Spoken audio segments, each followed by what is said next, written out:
of all the bug holes and stuff like that was really gross. Then on the outside it's profiled, which takes off the outer bark in certain parts and puts the reeds at different thicknesses. Then it's shaped, and then we have it that's gouged, shaped, and profiled. Yeah. Okay? All right, so now bend your reed without your finger in the middle. Very good. Okay, so do you see how your blades aren't together? Yep. Okay, so what you're going to do is you're going to squeeze with your right hand the tip, right at the tip. All right, and then you're going to slowly with your fingers bend your blades. And then press them down. Yeah? Very good? Mm-hmm. Can I see? Yeah. So again, you're just going to do that and adjust. Very good. All right, so you have this and I have this. Here's your piece of wire. And these are yours. These are mine. This is my piece of wire. I'm going to use Just want to make sure that nothing ever hits that knife. Okay? You want to make sure nothing hits that knife edge because we don't want to scratch or score.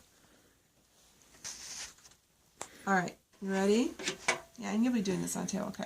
So you're going to hold this in your left hand with your thumb up like this. Are your blades even? Mm-hmm. Okay. Now, you're going to take your wire in your right hand, you're going to put it under your left thumb so it looks like this. Kind of high up near the collar? Yep. You're going to eventually end up measuring off of mine, but this is going to be approximately 1 inch where you're putting this wire. Basically, the wire is halfway. It's halfway. Okay. All right, you got it? You're going to take the right side, you're going to go around the back, and then put it right parallel on top.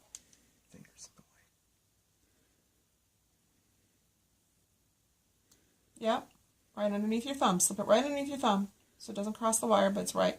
So see how mine is? Mm-hmm. Okay. Now you're going to take the left side. You're going to come underneath the bottom, being careful not to cross in the back. Watch that you're not crossing. Move your finger because now you're crossing. Move this finger. So you just kind of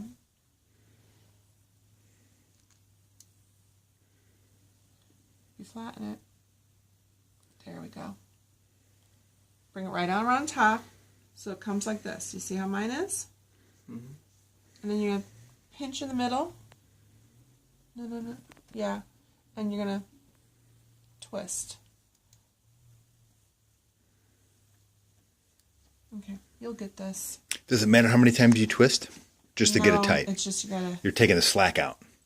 Yeah, you're not even really... Okay, so you see what you did? You crossed.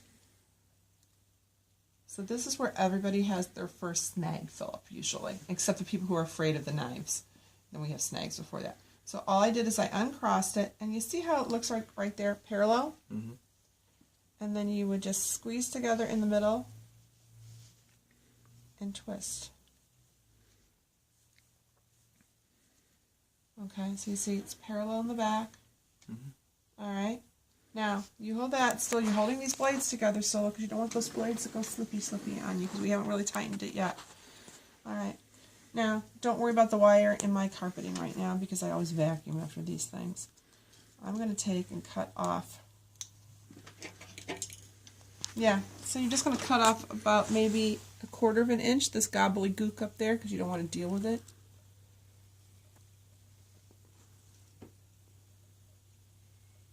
Here, you know, see how I hold mine? Let's try this differently. It looks horribly awkward to me.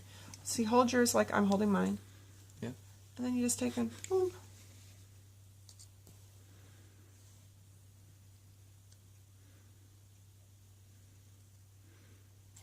Yeah.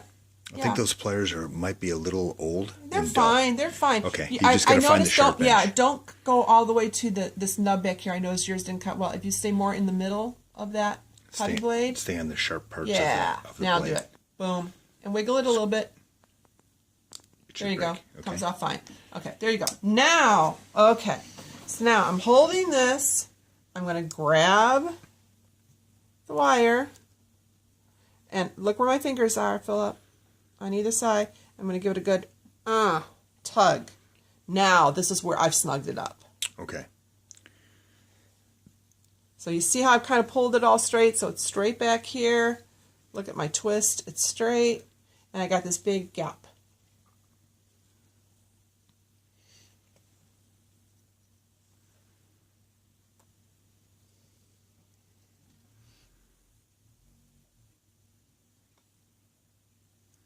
You will get the hang of this, I promise. I have never had anybody who couldn't do this. But you're going to have to find your own comfort zone. Right. Yes. I will tell you if something is wrong, but if you're doing something a little differently than me, I'm good with that. Let me see. Yeah. What you want to do is you want to snug it up so you can move it and set it. Do you understand what I'm saying? Means set the wires in the exact location? Not yet. You just want to move. Well, that's where you wait. So there. Do you see what I did? Mm-hmm. So I'm holding here, and I'm like that. I'm almost pulling, instead of like pulling this way, I'm almost pulling my fingers back against that. So I'm actually using my left hand a little bit. All right. So now you see I've got it really snugged in, Philip, and it's really right where my wire is because I'm such a creature of habit. So that's at about 1 inch. All right, so there's yours, and here's mine. So now what you're going to do, you see now you got this big gap here. We've got to close that gap up. Now, what some kids do is they just twist, twist, twist, twist, and once that's going to happen, your wire will be bunchy. And then when you go to bend it, it will snap. Now, if it snaps on you, it's not that big of a deal. Wire's cheap. You go get yourself another piece of wire. Mm-hmm. I mean, the cursing and swearing happens at the very end and you pull a corner off. That's when you are allowed to curse and swear and jam a reed into a wall and have your little temper tantrum. This is not the place to have the temper tantrum at. All right? So you grab the wire with your right hand. And again, look where my fingers are. Okay, sorry. Okay, and then I'm going to give another pull. And then what I do is I go, this is how, so I'm pulling and twisting. And it's not like I'm going, strong man. I was keeping it tight. So do you see how my twist is elongated? Yes. You want an elongated twist. If your twist gets bunchy, that's when it has that problem. And you do that all the way, that very last twist. So see, I'm at the last twist right now. The last twist I don't pull. I just do a little snug. I'm not there yet. Okay. And so there we are. It's all right. You're fine. Mm-hmm. You're fine. And again, you're going to find your comfort zone with this. He should be grabbing the tool should be grabbing just the twists, not where it starts to Y away from the Correct. He's just twist. grabbing the twist. Okay. Now, at what point do you stop? He stops when he's like one twist away, and that's when he stops pulling. He just tightens it up to twist it into the okay. To snug it. So you don't want any gaps in between this wire or this wire. No gaps. But you don't want to do it so much either that you get what I call a waistband here, where it digs into the cane. Okay. Okay. That you don't want either. I'm so happy when students make reads. It means I don't have to do it. It's purely selfish motive I have right here, Philip. I should probably be paying you to learn how to make reads. So, yeah, you go from being a musician to being a craft worker. It's different. It just gets a lot. Sure. And anywhere close. Yeah. May I feel? All right. Your twist is good. Good job. Good job. All right. Let me just get a feel on it. Yeah. If I can do this and not pull out anymore, then we're good. We're good. All right. Gotcha. So you see where you are right here? So I'm just going to do one more twist while pulling, and now you're really only like a twist and a half away. And I just snugged it up. And there you are.